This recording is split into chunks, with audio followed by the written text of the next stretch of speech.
चलिए भाई, तो ये वाला प्रश्न देखते हैं। ये प्रश्न क्या कह रहा है भैया? ये प्रश्न कह रहा है कि समान क्षैतिज तल में खड़ी एक ऊर्ध्वाधर मीनार का बिंदु ए से उन्नयन कोण 30 डिग्री है। ठीक है, तो एक समान क्षैतिज तल है, तो मान लेते हैं कि ये भाई एक क्षैतिज तल है और इस पर एक जो है ऊर्ध्वाधर मीनार खड़ी हुई है। ठीक, तो ये एक ऊर्ध्वाधर मीनार खड़ी हुई है और कह रहा है कि मीनार का बिंदु ओ से उन्नयन कोण 30 डिग्री है। ठीक है, तो इसी समान क्षैतिज तल पर हम मान लेते हैं कि यहाँ पर एक बिंदु ओ है और यहाँ से इस बिंदु का यानी कि मीनार के शीर्ष का उन्नयन कोण जो है ये 30 डिग्री है। ठीक, तो यहाँ से उन्नयन कोण बना देते हैं, तो ये कोण हो गया भैया 30 डिग्री। ठीक, और मीनार की ओर 40 मीटर चलने के बाद उन्नयन कोण 60 डिग्री हो जाता है ना। तो अगर हम इस बिंदु ओ से मीनार की ओर 40 मीटर चले, है ना, तो यहाँ से यहाँ तक की दूरी को हम मान लेते हैं कि 40 है और यहाँ से लेकर यहाँ तक का हमने चला है, तो भाई यहाँ से यहाँ तक ये दूरी 40 मीटर है। और जब हम मीनार की ओर 40 मीटर चले हैं तो उन्नयन कोण 60 डिग्री हो जाता है, यानी कि अगर हम इस बिंदु पर पहुंचे हैं तो यहाँ से अब जो उन्नयन कोण बनेगा मीनार के शीर्ष का वो 60 डिग्री होगा। ठीक, तो ये कोण हो गया 60 डिग्री। तो मीनार की ऊंचाई ज्ञात कीजिए, तो हमें ये वाली ऊंचाई, ये जो ऊंचाई है ये ज्ञात करना है। ठीक भाई, अब देखो भैया, अब यहाँ पर जो है नामकरण कर देते हैं, तो ये ए है और ये बी है, ये सी है और ये तो ओ है ना। तो यहाँ से हमें ए बी बताना है ना। और याद रखिए कि इस तरीके का सवाल जब भी आपको पूछा जाएगा जहाँ पर दो त्रिभुज आपस में मिक्स होंगे, है ना, जैसे यहाँ पर देखो भाई हमें दो समकोण त्रिभुज दिख रहे होंगे, तो एक तो है ए ओ बी, है ना, ये वाला समकोण त्रिभुज, और दूसरा एक समकोण त्रिभुज ए बी सी, है ना, या फिर ए सी बी, ये वाला समकोण त्रिभुज। ठीक है, और एक तीसरा भी त्रिभुज आपको दिख रहा होगा ए ओ सी, है ना।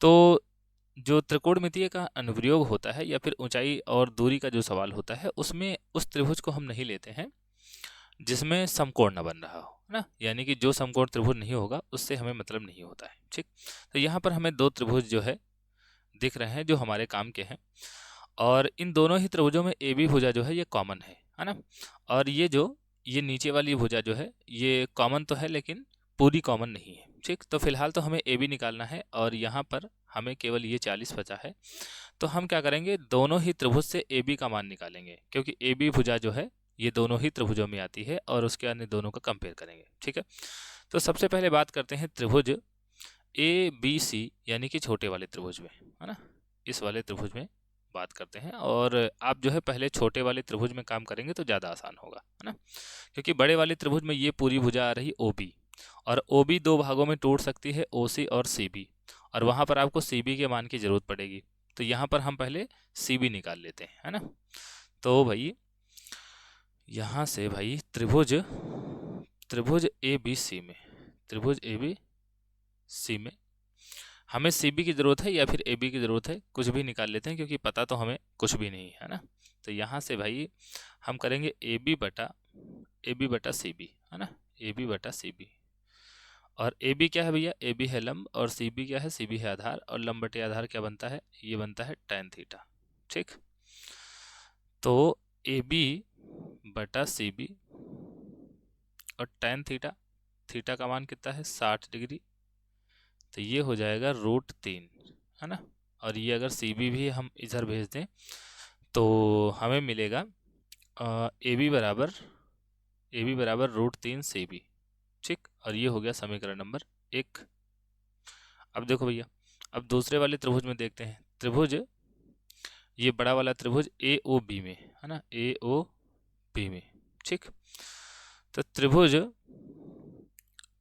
ए ओ बी में, ठीक, और यहाँ भी करेंगे ए बी बटा ओ बी, है ना, ए बी बटा ओ बी बराबर फिर हो जाएगा लंब बटे आधार, और ये फिर से बनेगा tan थीटा।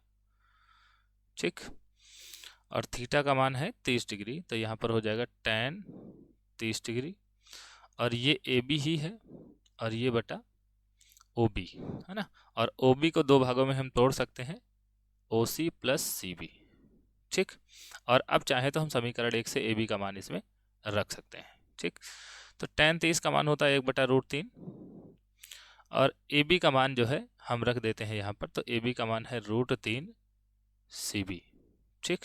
और बटा हो जाएगा OC, और OC कितना है भैया? OC है 40 मीटर, क्योंकि हमें पहले से पता है, तो OC है 40, तो ये हो गया 40 मीटर। और CB कितना है? CB हमें नहीं पता है, तो CB ही रहेगा।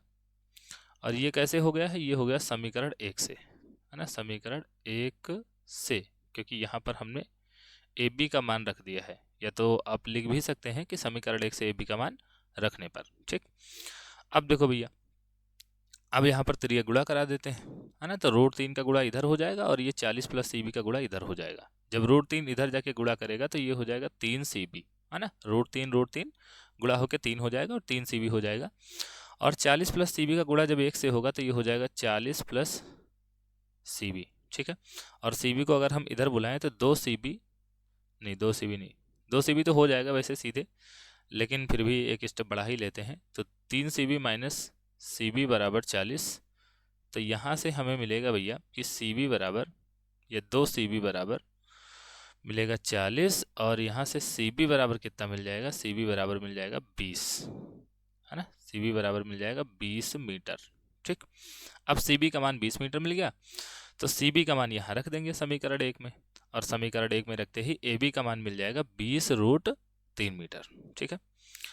तो रख देते हैं भैया, तो यहाँ पर कहेंगे हम भाई, चाहे तो आप यहाँ लाइन बना सकते हैं एक, है ना, ऐसे।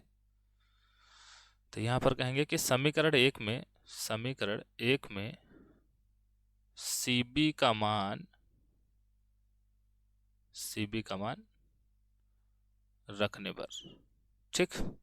तो रख देते हैं, तो यहाँ से AB बराबर क्या मिलेगा? AB बराबर √3 CB है हमारे पास में, है ना, और CB का मान है 20, तो ये हो जाएगा √3 × 20, तो ये हो जाएगा 20√3, है ना।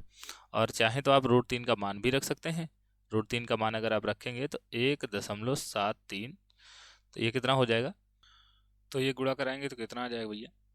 ये आ जाएगा 2 3 6 और 2 7 14 और 2 1 कम 2 1 3, है ना। तो ये हो जाएगा भाई, यहाँ पर जो है एक जीरो भी है, तो एक अंक के बाद दशमलव था, तो दशमलव एक अंक और पीछे चला जाएगा, तो 2 अंक के बाद दशमलव आएगा और आंसर आएगा 34.6 मीटर, ठीक भाई। तो यहाँ पर ये आंसर आएगा 34.6 मीटर।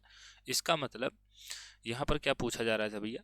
मीनार की ऊंचाई पूछी जा रही थी, है ना, मीनार की ऊंचाई पूछी जा रही थी। इसका मतलब ये जो मीनार है ये 34.6 मीटर ऊंची है, ठीक है। तो मीनार की ऊंचाई है 34.6 मीटर, ठीक है। तो आशा है ये प्रश्न आपको समझ में आया होगा और ये वीडियो आपको पसंद आई होगी। अगर भाई ये प्रश्न आपको समझ में आया है और अगर ये वीडियो आपको पसंद आई है, तो अगर आप चैनल पर नए हैं तो चैनल को सब्सक्राइब करके ज़रूर जाएं। बाकी मिलते हैं किसी और वीडियो में, तब तक के लिए धन्यवाद।